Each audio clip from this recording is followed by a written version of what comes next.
Bosna se suočava sa najvećom egzistencijalnom prijetnjom od kraja rata.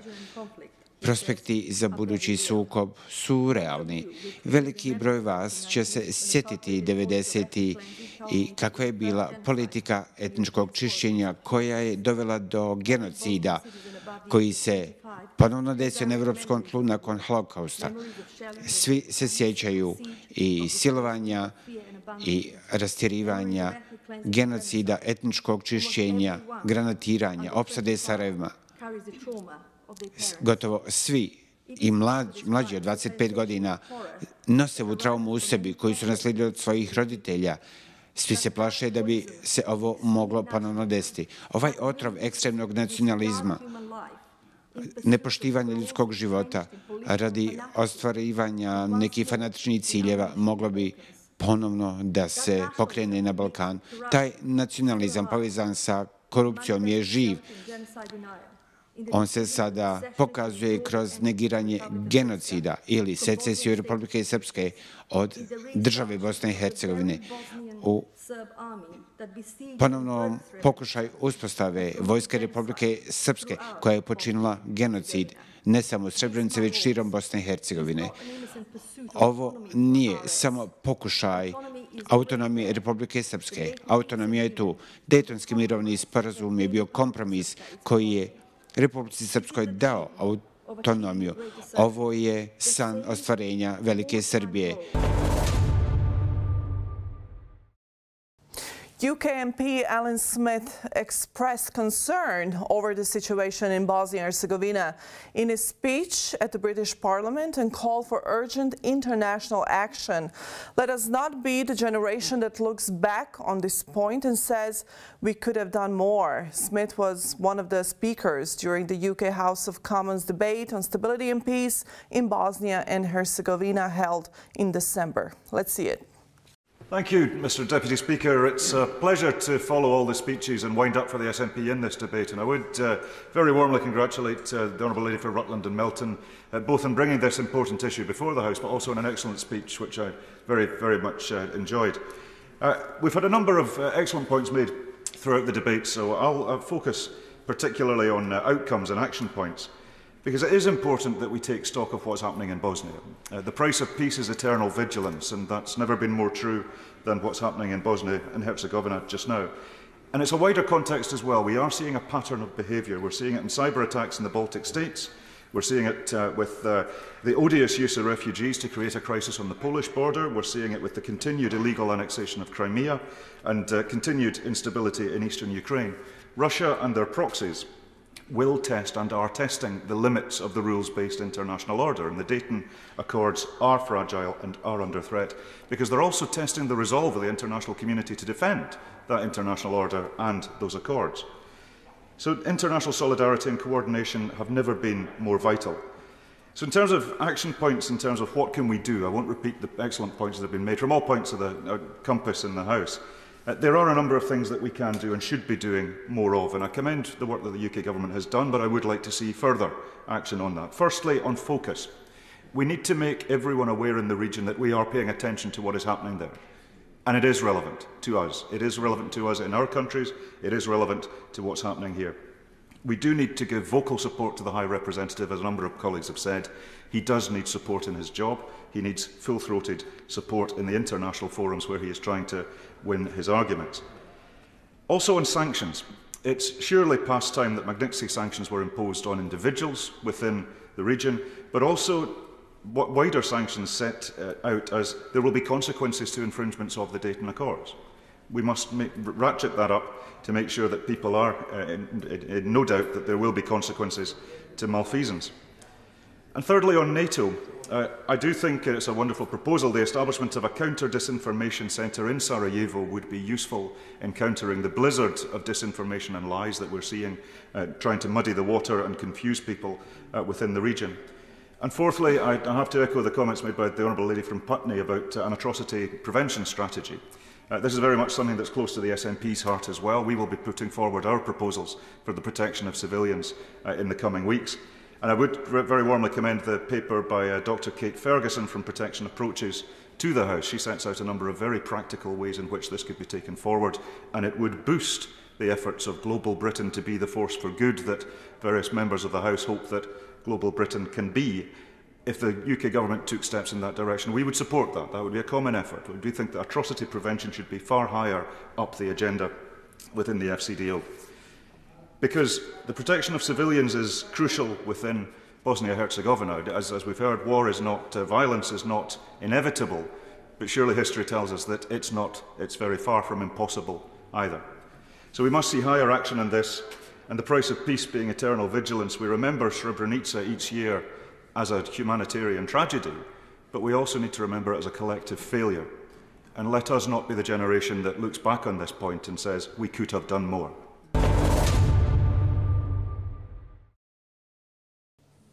Alyn Smith joining us from Stirling, Scotland. Mr. Smith, thank you for joining us. Great to be here. Good to see you. This was a very passionate speech last month on Bosnia and Herzegovina. Why was Bosnia and Herzegovina and what had happened here, why was it focus of your speech in House of Commons? Why so passionately bringing up things before other parliamentarians, your colleagues? Well, it's as I said in my speech, it's really important that people within Bosnia know that the eyes of the world are paying attention to what's going on there. And we have a very active organisation, a charity in Scotland called Remembering Srebrenica, which is very active in civil society to remind us all of what happens when civil order does break down. And the peace that was created with the Dayton Accords and the framework is fragile. And we're paying attention to what's happening. And we're paying attention to what's happening in Bosnia, but also, as we said, in events in Ukraine as well, the other events that are happening. And everyone needs to be aware that there must be international consequences to this. The High Representative, Mr. Schmidta, does have our strong support, and vigilance is important. And you stressed that the international solidarity, and this was in your speech, international solidarity and coordination have never been more vital, and that there is a number of things that you can and should be doing more of. What are those things that UK government and you in particular should be doing more of? Well, we've seen moves by Russia within the UN Security Council to manoeuvre against the High Representative, Mr. Schmidta. But we do have more locally on the ground. We've got the Quint format with the 5 countries working together. We've got the more civil associations that we have. And we need to be more vigilant about what's actually being done by Mr. Dujic in terms of he has been down this path before, but he seems to be more serious about picking off the European judges within the framework. He seems to be infringing in different parts, and he needs to know that we will defend the structure that exists. We will back the High Representative, and I think we could be more vocal on that, which was why the debate was very welcome in the House of Commons. But as the SNP's Foreign Affairs spokesperson within the House of Commons, we'll work together with our allies and friends to promote peace, because we must remember the lessons of history, and we're very concerned about the moves that are being taken there. And we need to make sure that Mr. Dujic and his allies are in no doubt that there will be consequences if there are infringements of the legal order. The UK ambassador to Bosnia and Herzegovina, Mr. Matthew Field, in a conversation with me, he stressed out that there is an ongoing discussion within UK institutions and the Parliament that there could be sanctions imposed on Mr. Dodik, the member of the presidency of Bosnia and Herzegovina. Gospodine ambasadore, šta mislite o sankcijama protiv Milorada Dodika? Bosna i Hercegovina je vidjela doživjela nekoliko posjeta parlamenta Strik, Kaster, Vajc, Franc. Svi govore o sankcijama i diskusija o Bosni i Hercegovini se vodi pred Europskim parlamentom, ali to već čujemo neko vrijeme. Svi obećavaju sankcije, svi su rekli da će nešto uraditi da se sačuva stabilnost, ali to se ne dešava.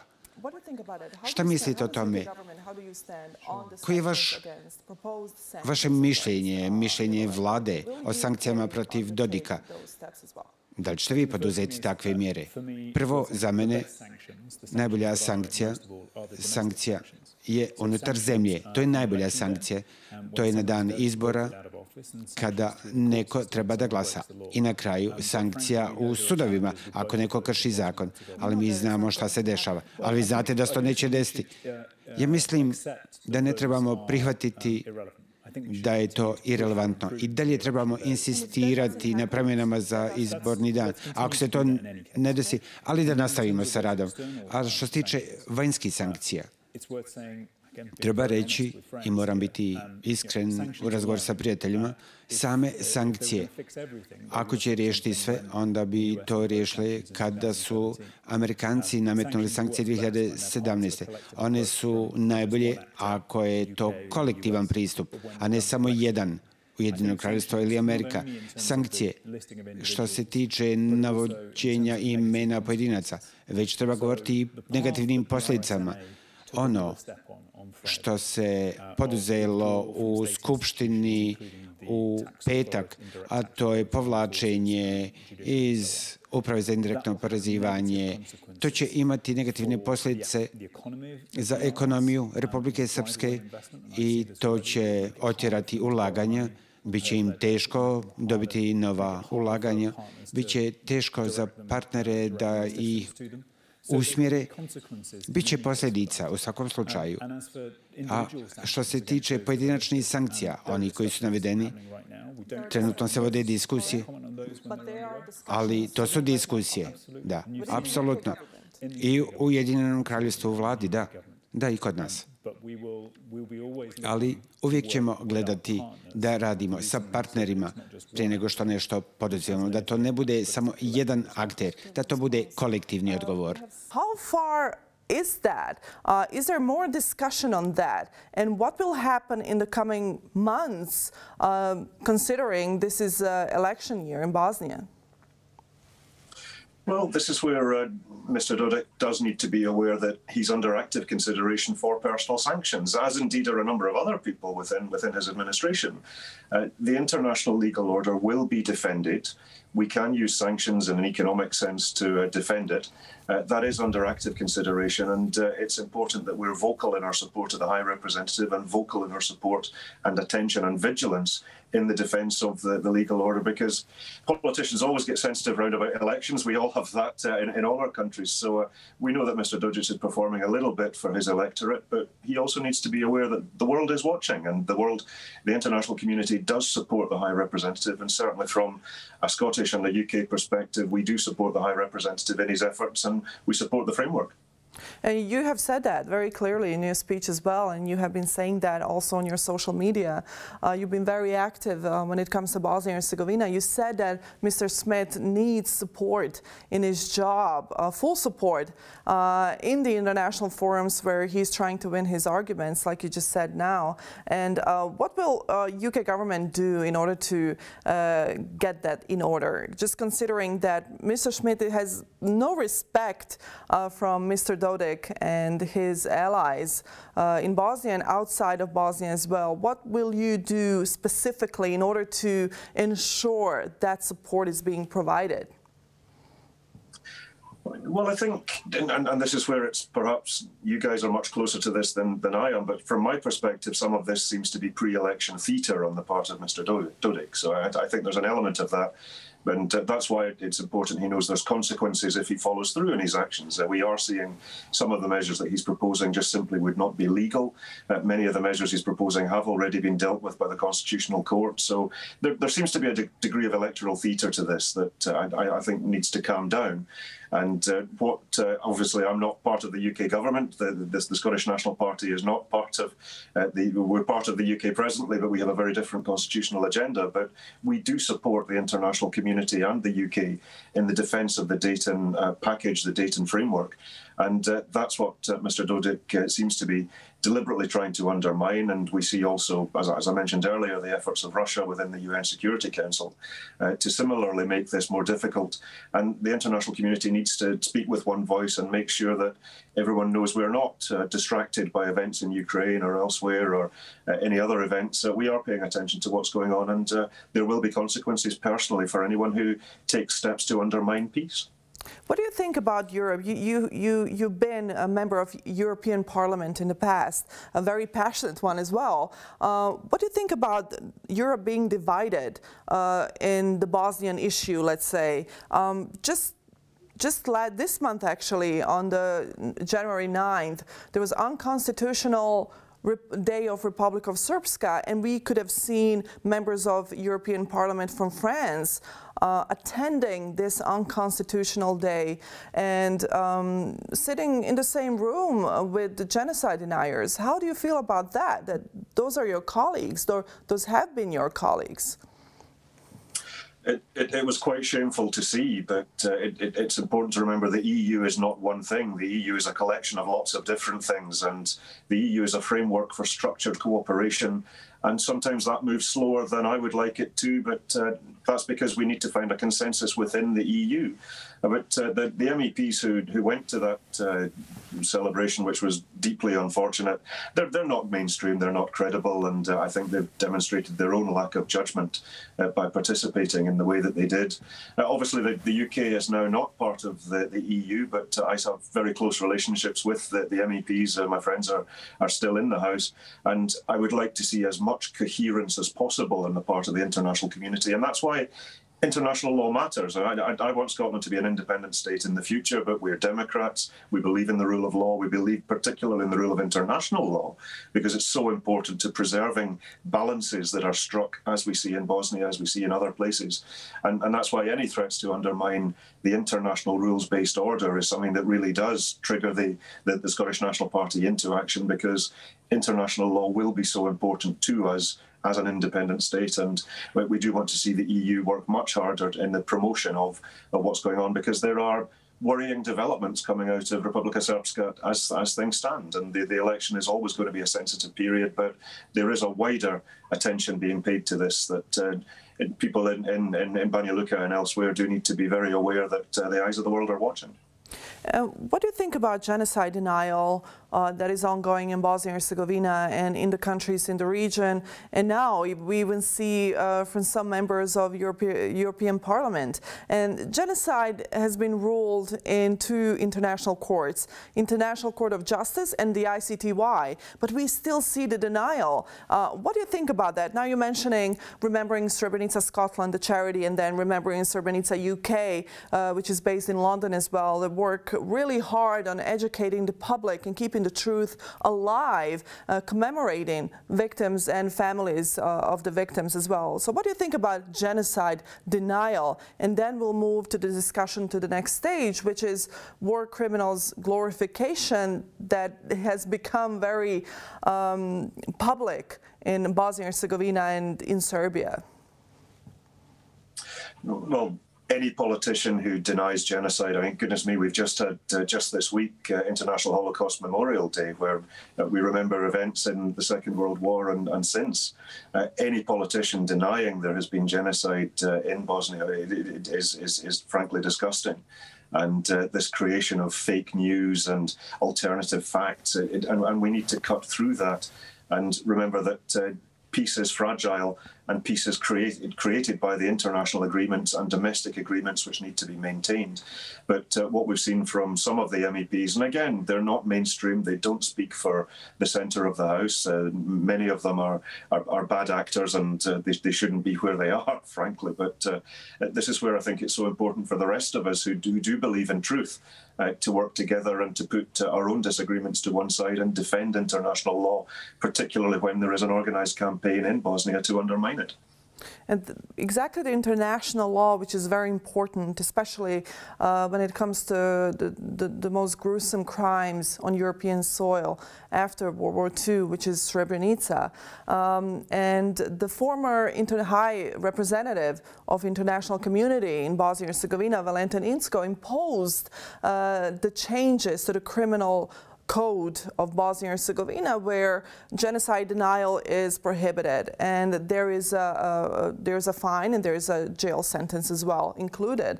But then we see not only Dodik trying to undermine that law, but we also see it from Croatian side as well, Croatian leaders in Bosnia and Herzegovina, and even the president of Croatia, which is part of the European Union. What do you say to something like that? Because now we are talking about international law. We are talking how to uphold all those verdicts that International Court of Justice have brought in The Hague. So what do you say to something like that? The public is highly divided on the facts that have been ruled in The Hague. Yes, and the comments that we've seen from Croatia, especially lately, have been really pretty unfortunate, I have to say. And I think there's been a lack of responsibility, a lack of seriousness in some of the pronouncements that we've seen, and that's regrettable. But all of that underlines my wider point that this is still very fragile and very sensitive and very raw. We're not talking about ancient history here. We're talking about the very recent past. And in order for there to be reconciliation, there needs to be truth and there needs to be accountability. And people who are trying to undermine that process, and we've seen this in Northern Ireland, we've seen this in South Africa, we've seen this almost anywhere in the world where there has been a conflict, that there must be truth, there must be accountability in order for there to be reconciliation and a sustainable peace. So the fact that we see some actors, and I don't think they're the mainstream, and I don't think they speak for the mainstream of their own communities, people trying to undermine this and deny genocide, glorify people who committed terrible crimes, are being really irresponsible and need to consider their actions a lot more seriously. Scotland and Bosnia have so much in common. I was surprised to see how many Scots have been here during wartime, and how many Scots are advocating for the truth in Scotland and around the world. And that is something that just really, really surprised me. So there are Scots in wartime Bosnia. They're still advocating across Scotland for full support and keeping memory of genocide victim alive. We have to mention Remembering Srebrenica Scotland one more time, especially David Hamilton, the chair of this charity, and how important it is. And when you talk about Bosnia and Herzegovina and everything that has happened in Bosnia during war and after war and in the past quarter of a century, what reactions do you see in your communities? Do Scots know? Do English know exactly what had happened here? Do they get the questions to you, why would we care, we have our own problems? Or what are the general reactions for the general public when you talk about Bosnia? Well, it's always fascinating to me, the international interest that exists within Scotland. I represent Stirling, which is the very heart of Scotland. We're the ancient capital, we're the gateway to the Highlands and the gateway going south to the Central Belt, and a big university town. So I get a lot of people getting in touch with me about international matters. And I know my MP colleagues at Westminster and the Scottish Parliament colleagues have the same. Scotland has a keen interest in the wider world, and perhaps because of empire, perhaps because we're an English-speaking nation, we've got links all around the world, and it's incredible where you go somewhere you'd think quite far away and different, but you'll always find somebody Scottish there.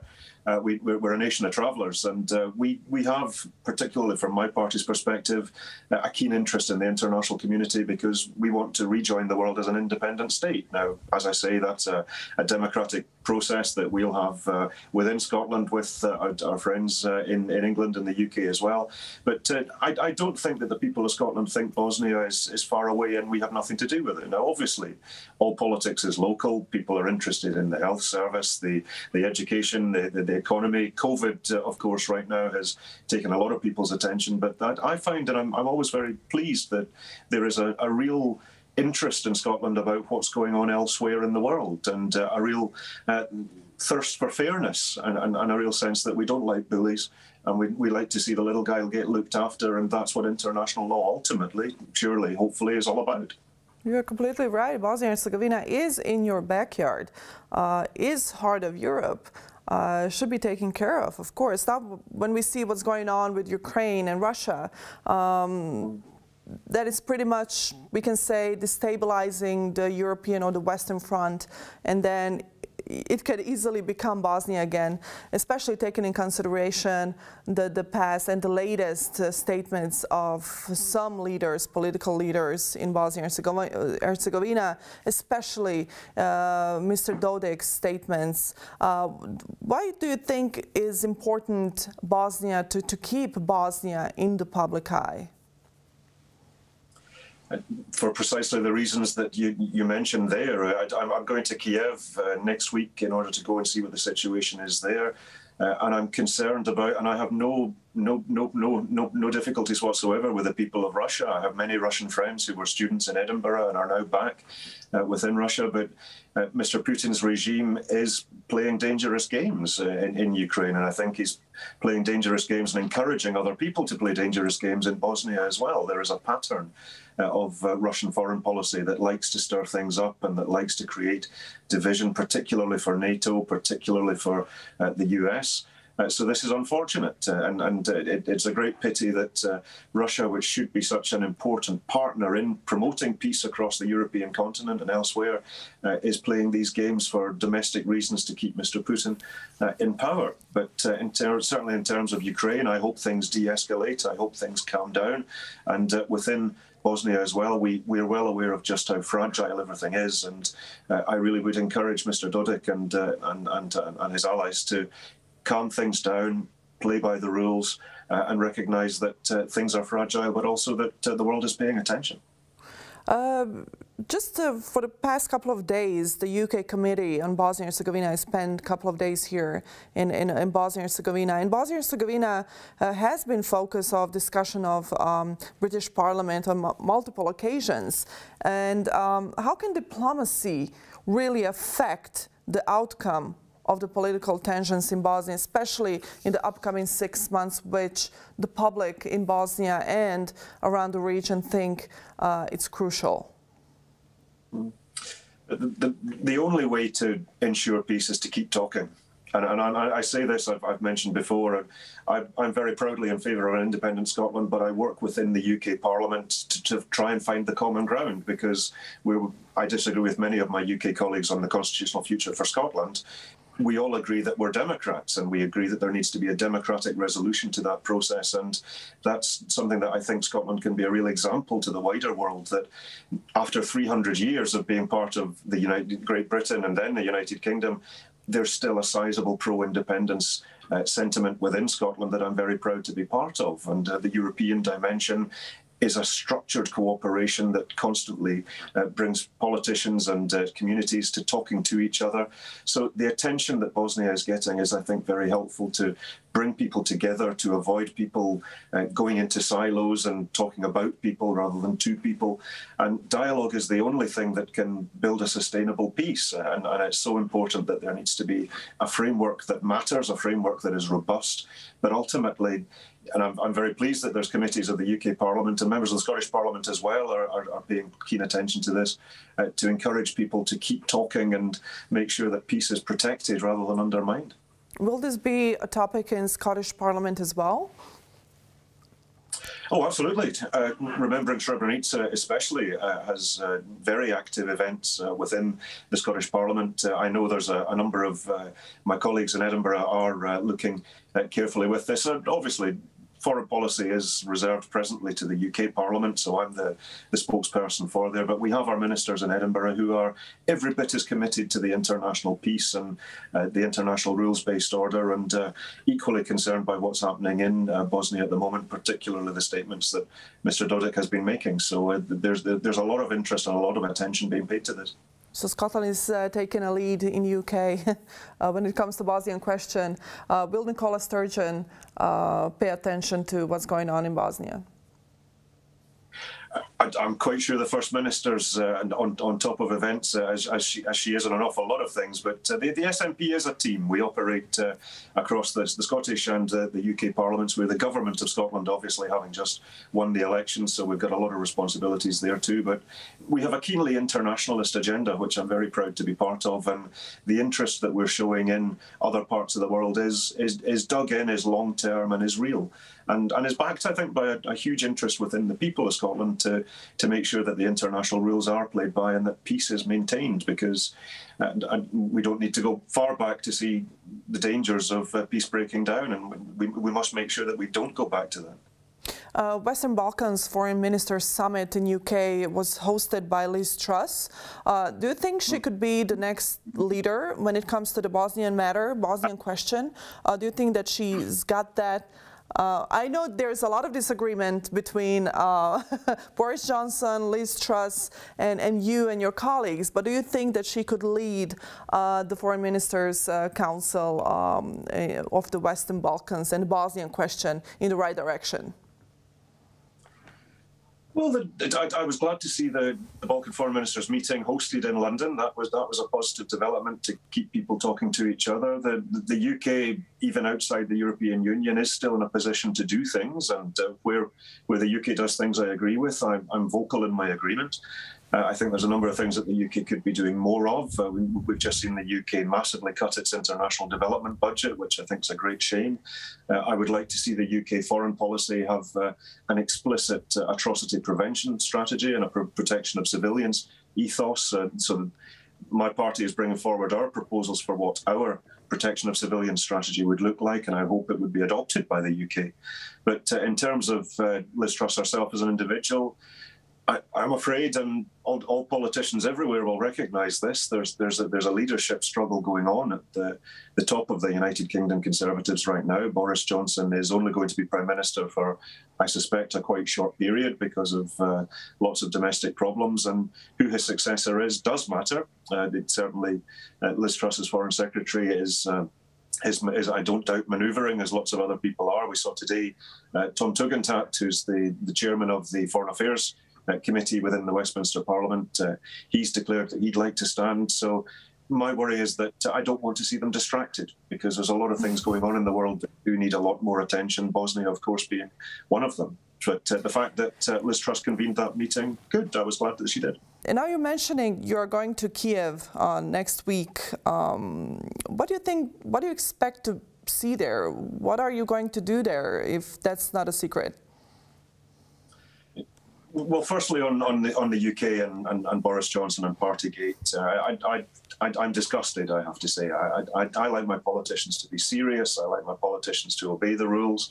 COVID has been really sensitive for everybody worldwide. A lot of people have really suffered through it. They've suffered loss of relatives. They've suffered loss of contact, loss of communication for a number of their people. And the fact that the UK Prime Minister seems to have not been taking the rules as seriously as he should have been. Well, that's a disgraceful example, and I think that's a great shame, and I think there will be consequences to that soon enough.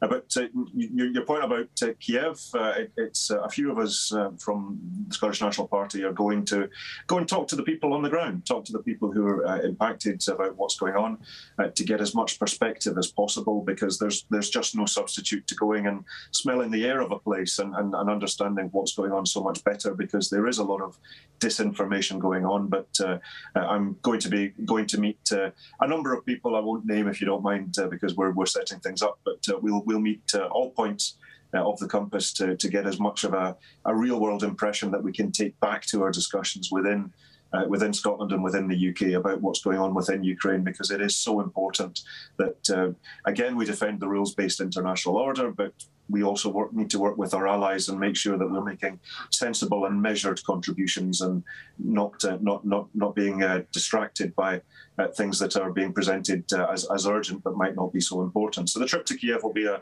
really important one, but likewise, I try to make sure that everything I say is measured and thoughtful, and I start with international law, I start with peace, I start with dialogue, and then everything flows from that. So I hope in Kiev things will de-escalate across Ukraine, but that's why we're going to see. Any plans for trips to Bosnia anytime soon? I'd love to get back. I've not been for a number of years. Yes.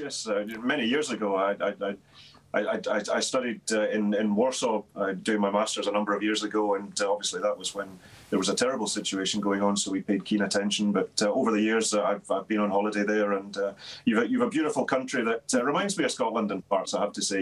You might not have as many mountains as we do, but you've certainly got lots of them. So you've got a wonderful country, and I think it's important that we all protect the peace there. Thank you. You're always welcome to Bosnia and Herzegovina. Hopefully when you're here, you will see each other here in the studio in Sarajevo, so we can discuss your trip and we can discuss all of it. Fantastic. I think. Well, I'm glad to hear that. Nicola's a deeply serious, committed politician of integrity. She's ferociously hardworking. She's always on top of the detail. She's on top of the brief, and she's working so hard, particularly with COVID as well. She was a former health minister when we had a previous swine flu outbreak, so she spotted the signs of how significant COVID was going to be from right the very start. And she's an inspirational leader. She truly is. And within Scotland, and I'm delighted that, thank you for your kind words about my speech in the European Parliament.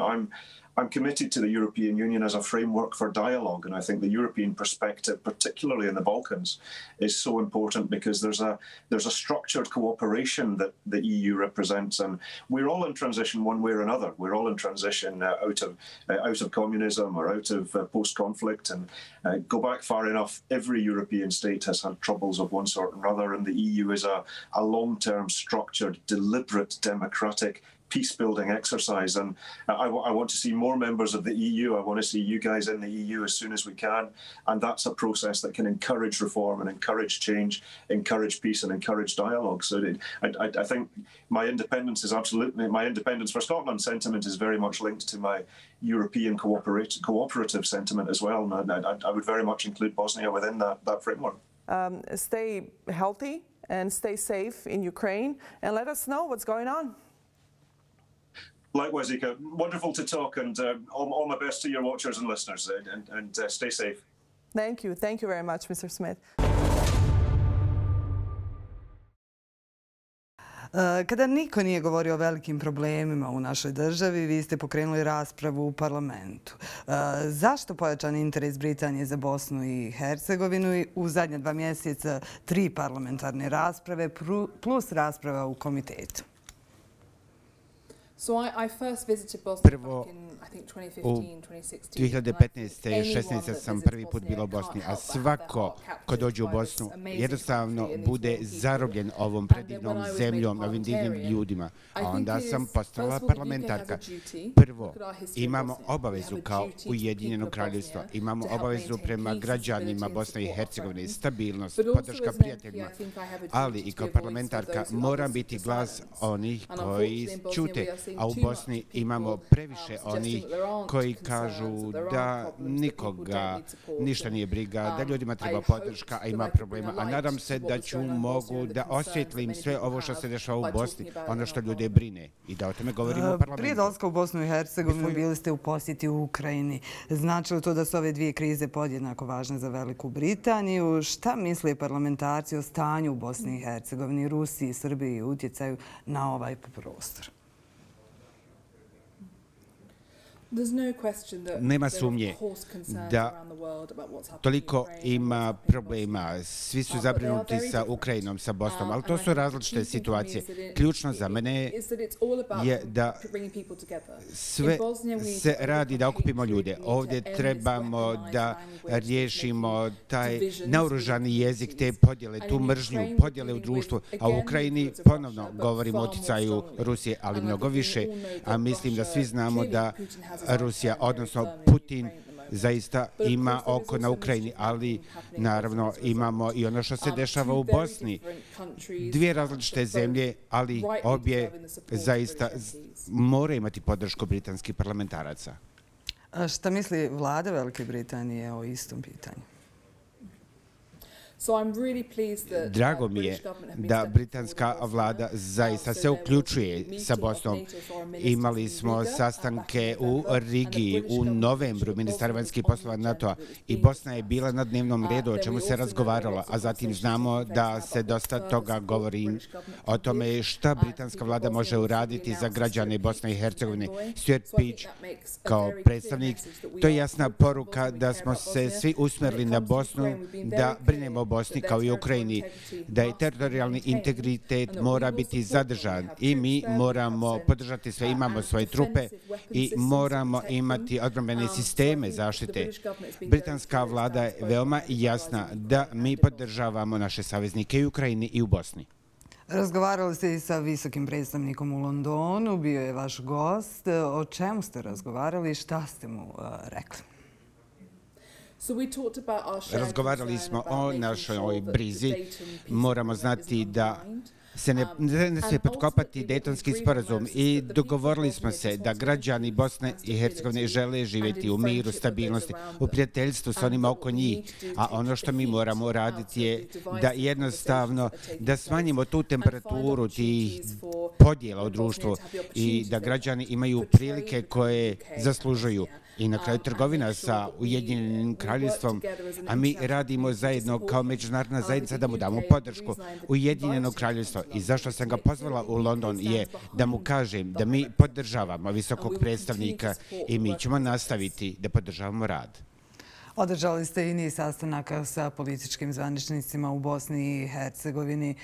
Susreli se sa Dodikom, o kojem ste kritički govorili u britanskom parlamentu. Šta vam je rekao kada ste se vidjeli? Da li je susret bio neugodan možda? Ja sam zaista prihvatila podršku i priliku da se sretnem i sa Dodikom i sa drugim članovima predsjedništva. Zaista je sjajno imati priliku razgovarati licem u lice, a mislim da je on uživao da čuje moje poglede, da čuje da mi podržavamo prijateljstvo, želimo biti prijatelji sa građanima Bosne i Hercegovine i mi smo razgovarali o stvarima gdje se možda i ne slažemo, ali važno je ipak razgovarati o tome. O čemu ste razgovarali sa drugim predstavnicima vlasti u Bosni i Hercegovini i koje su vaše poruke ključne sa ovih sastanaka? Razgovarali smo zaista o onome što je bitno za građane, sigurnost, budućnost, trgovina. Ujedinjeno kraljevstvo želi zaista da se potpiše trgovački sporazum sa Bosnom. Govorili smo o preduzećima. Zaista, nevjerovatno je poduzetništvo ovdje.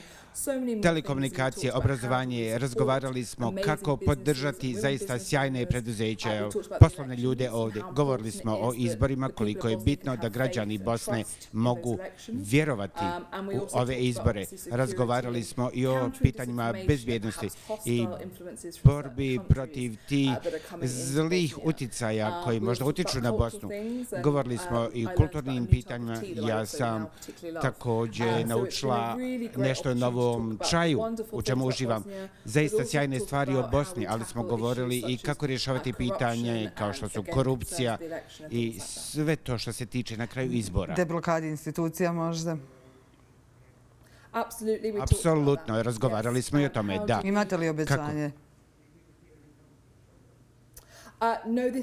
Ne, mi smo ovdje učili, mi smo bili komitet inostranih poslova, šta predstavnici Bosne žele, šta građani Bosne žele od nas kada sada odem u London, kada napišem izvještaj da kažem vladi, sjajno je što radite ovo, ali treba više onoga ili ovoga. U narednih nekoliko mjeseci ćemo pripremiti taj izvještaj i nadam se da će vlada odgovoriti. Da li su sankcije još uvijek na stolu i šta ćete reći vladi kada se vratite u Veliku Britaniju?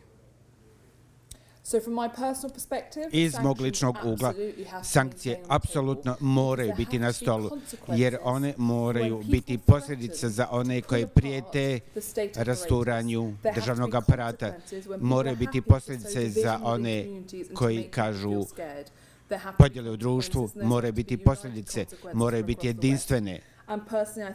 I lično sankcije su upravo pravi mehanizam i nadam se da će me vlada slušati, pa vidjet ćemo. Pa hoće li, gospođa Kearns? Ja se nadam. Ja imam odlične odnose sa vladom i ja ću nastaviti da pričam o tome. I sada u toku ovih afera koje su aktuelne u Velikoj Britaniji, možda ste i odlučujuća ruka za tu istu vladu.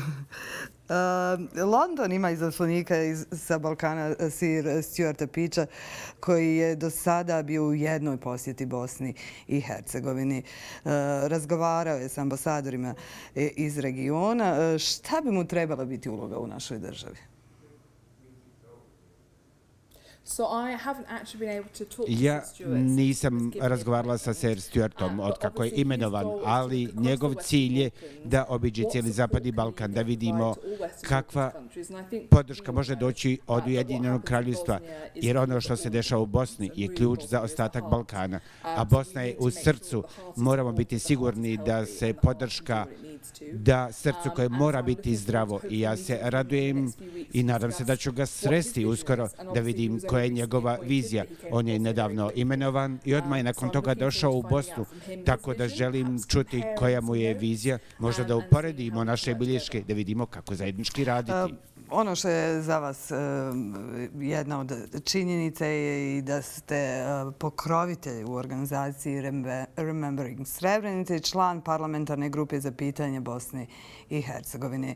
Čime smo zaslužili vaš angažman, gospođo Kearns? Već sam rekla, Bosna je negdje. Ona jednostavno zarobi vaše srce. Ono što je važno, imali smo dan sjećanja na žrtve holokausta. Često se govori o Srebrenici. Nije to samo istorija.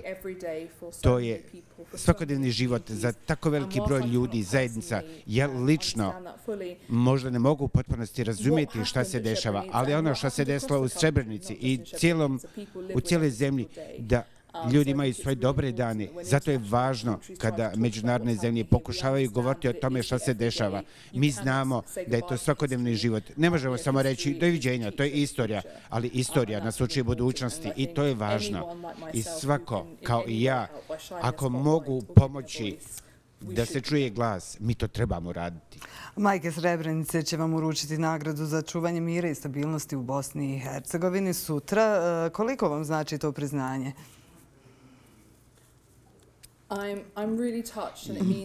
Toliko me ovo dotaklo da i kada sam se srela s njima 2015. godine, to je bila privilegija. Ja nikada neću zaboraviti taj trenutak, ali ja ne zaslužujem nagradu. To je moja obaveza. Na kraju to je moja privilegija da mogu razgovarati sa građanima Bosne. Nakon 20 godina možda možemo popiti šoljicu čaja i razgovarati i slaviti, ali ja ću nastaviti raditi. Mi ćemo zajednički raditi sa mojim prijateljima, saveznicima, ali mi je privilegija što majke Srebrenice žele da odvoje svoje vrijeme da budu sa mnom. Zašto je veoma važno očuvati stabilnost i mir u Bosni i Hercegovini, multietničnost i sve ono čime smo ponosni? Kako za nas, tako za cijeli svijet. Važno je, jer je neprihvatljivo da na bilo kom mjestu u svijetu ljudi ne mogu živjeti slobodno, onako kako jesu, da provode svoju vjeru, da primjenjuju, da još uvijek nismo konačno kao ljudska rasa došli do one tačke da možemo da živimo zajedno. Ako pogledate istoriju, takva nije bila situacija nekada, a mi smo stvorili tu situaciju da kažemo ljudima ne možemo živjeti u miru, u prijateljstvu sa onima koji su drugačiji od nas. To je greška. Mir je bitan, jer ne smijemo vidjeti krvoproliće, onako kako smo vidjeli u Bosni. Ja sam bila dijete. Ja ne želim da moja djeca vide ono što sam ja vidjela, što sam ja naučila, ali je važno i za budućnost i za sigurnost ovog regiona. Bosanci ne žele rat i mi se moramo pobrinuti za to. Hvala vam velika što ste bili naša gošća i za sve što radite za našu državu u britanskom parlamentu. Hvala mnogo. I vidimo se za 20 godina na čaju. Promise. Alicia Kearns bila je naša gošća, britanska parlamentarka koja je prva pokrenula pitanje Bosne i Hercegovine u ovom parlamentu.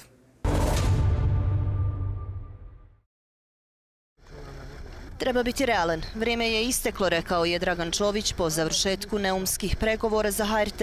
Ipak nije spreman zatvoriti tu knjigu. Odazvaće se i na predstojeće domaće susrete. Ustavni sud izvan snage je stavio određene odrednice izbornog zakona, čime bi formalno imali problem. Tako da mi formalno pravnih uslova za organizovanje izbora nemamo, ali evo, ako uspijemo nešto posebno dogovoriti, onda bi u parlamentarnoj skupštini Bosne i Hercegovine morali napraviti izmjene izbornog zakona koje bi nam to mogle omogućiti, pa da kažemo da imamo jedan demokratski proces izbora.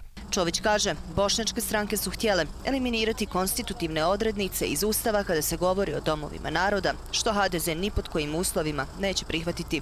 A pro-bosansko-hercegovačke stranke pak insistiraju na reduciranju nadležnosti, posebno u Domu naroda Federacije, čak i predstavnici onih stranaka koje su odbile učešće u razgovorima. Bespotrebno je razgovarati sa ljudima koji prije razgovora kažu kompromisa nema, možemo se dogovoriti samo ako svi dignete ruke za ono što predlažemo mi, mislim na HDZ. Dragan Čović je to jasno rekao. Nakon pregovora smo vidjeli ponovljene njegove izjave gdje je ponovio da neće popustiti, jer on to naziva popuštanjem, na smanjenju ovlasti Doma naroda po uzoru na Vijeće naroda RS-a. Kada se postave tako stvari, onda to očito nisu nikakvi pregovori. Načelni dogovor svih učesnika razgovora je da parlament Bosne i Hercegovine krene u tehničke izmjene izbornog zakona koje će osigurati veći integritet izbora. No postoji bojazan da se zbog izostanka dogovora o drugim pitanjima ni ovo neće riješiti. Ja koliko vidim da ni sve strane u Republici Srpskoj, prije svega mislim na SNSD i njegove partnere, da nisu ni jednom rekli idemo sada sa ovim manjim paketom. Mi jasno kažemo, mi mislimo da treba da idemo sa ovim manjim paketom, jer to je korak naprijed. Prijedlog tehničkih izmjena zakona začinila je i Centralna izborna komisija, način delegiranja biračkih odbora, finansiranja izbora, uvođenja optičkih skenera. Čak i ako ništa od onoga što se pregovaralo ne prođe parlamentarnu proceduru, izbori se raspisuju u maju, shodno trenutnim odredbama. Izbora mora biti, to je neupitno. Svaka demokratska država je, pa i Bosna i Hercegovina, zasnovana na demokratskim izborima. Sve drugo, to bi bilo karikiranje demokracije kao takve. O tome hoće li biti opstrukcije i kakvih u Centralnoj izbornoj komisiji ne žele komentarisati. Ako do toga dođe, kažu, imaće adekvatan odgovor. Čak i bojkot izbora, koji su neki najavljivali, vodi u još veću krizu, mišljenja je Elmenir Konaković. Šta ako kantoni s hrvatskom većinom ne provedu izbore, šta ako tamo ne bude izabrani zvaničnika, šta ako niko ne izađe u tim dijelovima na izbore i ne možemo delegirati predstavnike u Dom naroda iz kantona, ako nemamo formiran predstavnički dom, dakle to su opasnosti. Vješto Čović koristi svoje prednosti. Alma Čolo, članica interresorne radne grupe, kaže da će uskoro sazvati sjednicu kako bi se razmotrio paket izmjena koji se odnosi na integritet i transparentnost izbora, no nije sigurna da li će se prije svega odazvati političari iz Republike Srpske. Adisa Imamović, N1 Sarajevo.